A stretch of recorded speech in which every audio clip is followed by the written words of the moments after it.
জামায়াতকে রাজাকার বলা হয়। 1971 সালে জামায়াত মুক্তিযুদ্ধে না গিয়ে মুক্তিযুদ্ধের বিরোধিতা করেছিল। জামাতের বিরুদ্ধে এমন গুরুতর অভিযোগ রয়েছে, আপনারা এর দায় এড়াবেন কি করে? দর্শক, প্রশ্নের উত্তরে রয়েছেন জামায়াতের আমির ডক্টর মোহাম্মদ শফিকুর রহমান। জি, আপনি শুরু করেন। এর রায় আমি দিব না এইভাবে। আমি শুধু এতটুকু বলবো যে 1971 সালে যে মুক্তিযুদ্ধ সংগঠিত হয়েছিল, এটা সংগঠিত হওয়াটা অনিবার্য ছিল। কারণ যখন পশ্চিম পাকিস্তানের লোকেরা পূর্ব পাকিস্তানের লোকদের মতামতের গুরুত্ব দিল না, ভোটের অধিকারের স্বীকৃতি দিল না, ভোটে মেজরিটি সিট পাওয়া সত্ত্বেও আওয়ামী লীগের হাতে ক্ষমতা দিতে চাইল না, তখন কি আর করার ছিল এই জাতির? তখন একটা মুক্তিযুদ্ধ হয়েছে। এখন আপনি প্রশ্ন করতেই পারেন যে সেই মুক্তিযুদ্ধে আপনারা শরিক হলেন না কেন?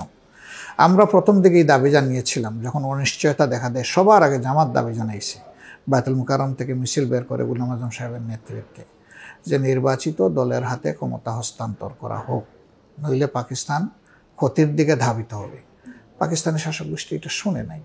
এখন বলবেন যে শুনে নাই তো তা আপনারা কেন সহযোগিতা করলেন তাদেরকে? কি করার ছিল বলেন তো দেখি। ওই সময় কোনো ধর্মীয় দল ভারতে যায় নাই, যেতে পারে নাই, পরিবেশ ছিল না। মৌলানা আব্দুল হামিদ খান বাসানি, তার নামের আগে শুধু একটা মৌলানা আছে, তার দলটা কোনো ধর্মীয় দল না, তিনি একটা বামপন্থী দল করতেন, তাকে থাকতে দেয় নাই। 3 দিন পরে তিনি ভারত থেকে বাংলাদেশে চলে আসতে বাধ্য হয়েছে জানের ভয়ে, জান বাঁচানোর তাগিদে। সেখানে কি আমাদের কোনো সুযোগ ছিল না?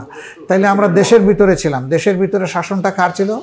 সামরিক শাসন ছিল। পাকিস্তান সেনাবাহিনী তো কার্যত দেশ শাসন করছিল, এবং দেশটা ছিল তখনও পাকিস্তান।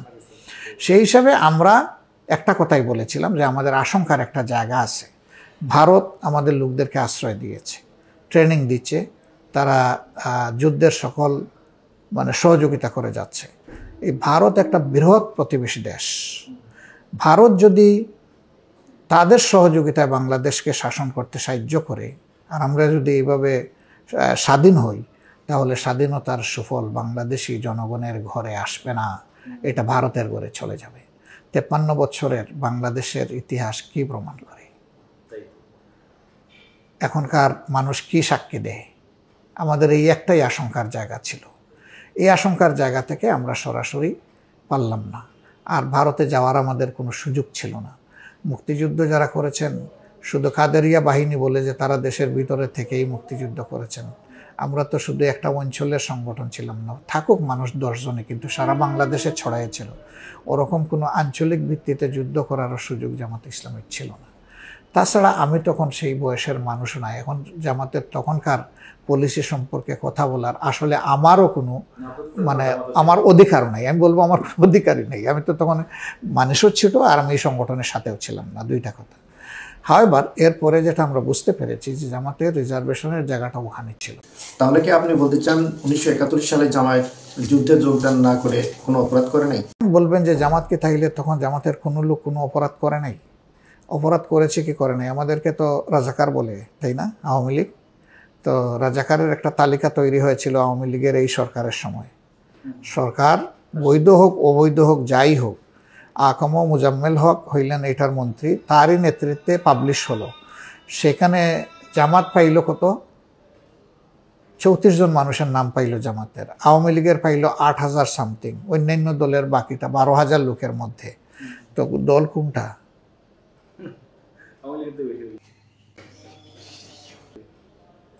অথচ আমাদেরকে বলতেছে, এটা হাস্যস্কর ব্যাপার। এগুলো একটা পলিটিক্যাল স্টান্টবাজি ছাড়া আর কিছু না। আসলে জামাতের তখন সেই রকম সংগঠনও ছিল না।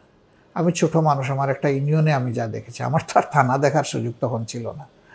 আমার 12 বছর বয়সে আমি থানা দেখবো কীভাবে, আর জেলা দেখবো কীভাবে? হ্যাঁ, 12 বছর। তা আমি আমার ইউনিয়নে দেখেছি ওখানে মাত্র 2 জন লোক জামাত ইসলামী করত, হাজার হাজার মানুষের। এই হলো জামাত ইসলামের তখনকার স্ট্রেংথ। কারণ ভোট কেন পাইছে?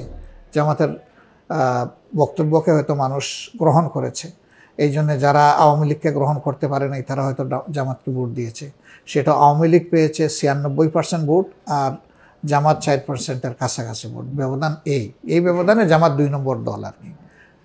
94 বা 96 আর 4% ওই সময়। তো এই হলো জামাতের তখনকার পজিশন।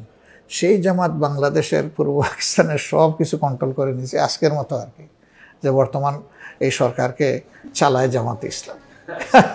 এটা আজকের মতোই বলতে পারেন একটা মিথ। এই হলো একটা মিথ।